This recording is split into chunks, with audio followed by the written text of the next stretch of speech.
जय हिंद। वंदे मातरम बच्चों। अगला हमारा अध्याय है अध्याय 16। लास्ट टाइम अध्याय 15 प्रकाश करवा चुका हूँ। इसके अंतर्गत जो पहला ही क्वेश्चन निम्नलिखित वक्तव्य सत्य और असत्य लिखिए।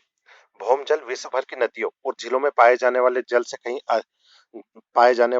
कहीं अधिक आप अधिक है। सत्य या असत्य, तो आप इसे सत्य कर दो। क्या लिख दोगे आप? यह सत्य है। सेकंड क्वेश्चन, जल की कमी। क्या है सेकंड क्वेश्चन हमारा?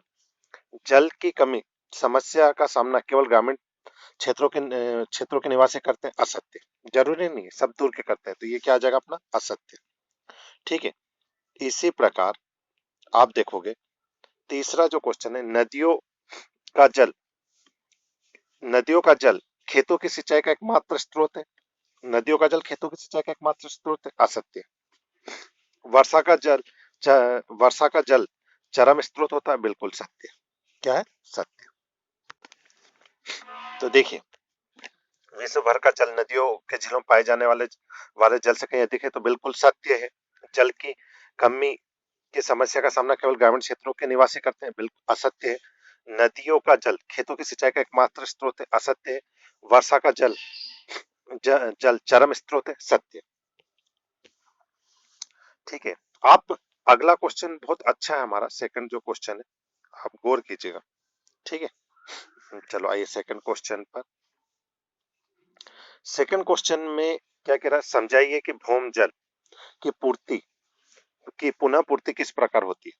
मतलब भूमि के जल की पुनः पूर्ति किस प्रकार होती है? कि वर्षा का जल विभिन्न स्थानों पर भूमि में रिस कर भूम जल की पूर्ति करता है। इसके अतिरिक्त अन्य स्रोत जैसे नदी तालाब के माध्यम से भी जल रिस कर खाली जगह और जमीन के नीचे गहरी दरारों में को भर देता है। जमीन और पानी को रिसने की प्रक्रिया अतः स्पंदन कहते हैं। अतः स्पंदन की प्रक्रिया भूजल को पुनः पूर्ति हो जाती है। ठीक है। मतलब क्या रहता है कि देखिए, भौमजल की पूर्ति किस प्रकार, क्योंकि अब हम निकालते निकालते तो वापस से कैसे आता है? तो वर्षा का जल विभिन्न स्थानों पर भूमि में रिसकर भौमजल को पुनः पूर्ति करता है। मतलब जैसे वर्षा का पानी गिरेगा तो वह पूर्ति करता है। इसके अतिरिक्त अन्य स्थानों जैसे नदी तालाब के माध्यम से भी जल रिसकर खाली जगह और जमीन के नीचे गहरी दरारों को भर देता है। और जमीन में पानी रिसने की प्रक्रिया का स्पंदन होता है। अतः स्पंदन की प्रक्रिया में भूजल का पानी पुनः आ जाती है। ठीक है। तो ये एक अच्छा क्वेश्चन है। किसी गली में 50 घर है जिसके लिए 10 नलकूप ट्यूबवेल लगाए गए।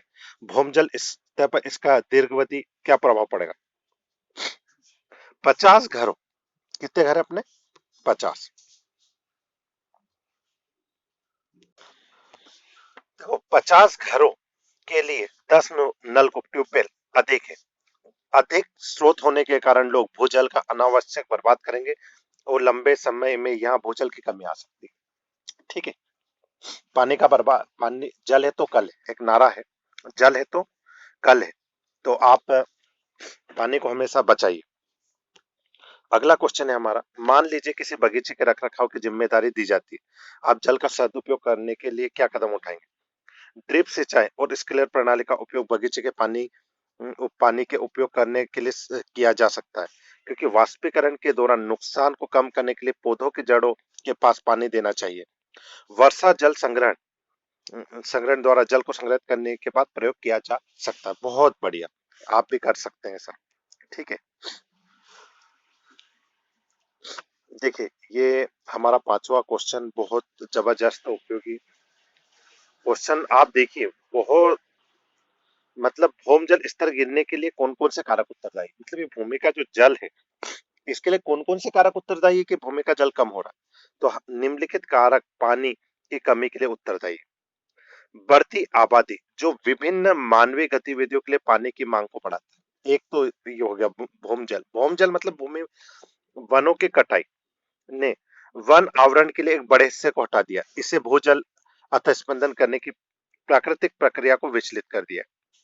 पानी की मांग बढ़ी है, भूजल की पुनः पूर्ति कम हुई। मांग और आपूर्ति के बीच बेमेल रूप से पानी की कमी के लिए जिम्मेदार है। तो ये बहुत ही इंपॉर्टेंट क्वेश्चन है। आप सभी इसको अच्छे से याद भी कीजिए। ये हमारे रिक्त स्थान है। ठीक है, तो रिक्त स्थान पे एक बार चर्चा कर लेते हैं। चलो, पहला रिक्त स्थान भौम जल प्राप्ति करने के लिए देश, तो देश में क्या आ जाएगा, कुएं और नल कूपों का उपयोग किया जाता है। जल की तीन अवस्था कौन सी होती है, ठोस, द्रव और गैस। भूमि में भूमि के जल धारण करने की प्रक्रिया जल स्तर कहलाती है। भूमि के जल अतः प्रक्रम को अतः स्पंदन कहते हैं। क्वेश्चन नंबर 7 आपको टिक करना था। निम्नलिखित में कौन सा कारण जल की कमी के लिए उत्तरदायी नहीं है, औद्योगिक वृद्धि, बढ़ती जनसंख्या, अत्यधिक वर्षा, तो अत्यधिक वर्षा, ये उत्तरदायी नहीं है। ठीक है, बाकी तीनों कारण जल स्तर की कमी के लिए उत्तरदायी है। अगला क्वेश्चन हमारा सही विकल्प, तो यहाँ पे दे रखा है विश्व की जल की कुल मात्रा। ठीक है, भौम जल स्तर को देखते एक चित्र बनाइए। ये यहाँ पे एक चित्र, बहुत शानदार चित्र दे रखा, आप सभी भी अपनी कॉपी में ऐसा चित्र बना लीजिए।